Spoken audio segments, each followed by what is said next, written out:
Hello നമസ്കാരം. എല്ലാവരും എന്ത് പറയുന്നു? ആദ്യമേ എല്ലാവർക്കും നല്ലൊരു ദിവസം. ഇന്നിവിടെ ലഞ്ചിന് പലതരത്തിലുള്ള വിഭവങ്ങളാണ്.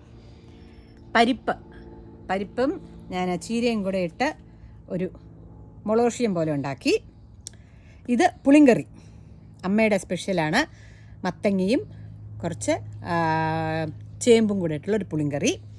അപ്പോൾ ഇത് അനിയത്തി ഉണ്ടാക്കി. ബീട്രൂട്ട് മെഴുക്ക് വരട്ടി, ക്യാരറ്റ്, ബീൻസ്, കടല തോരൻ, പിന്നെ പപ്പടം, ചോറ്, പിന്നെ ഏറ്റവും സ്പെഷ്യലായിട്ട്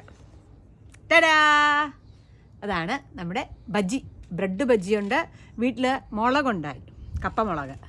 അപ്പോൾ അത് വെച്ച് അതും കൊണ്ടിട്ടുള്ള ബജ്ജിയാണിത്. അപ്പോൾ ഇതൊക്കെയാണ് ഇന്നത്തെ സ്പെഷ്യൽ.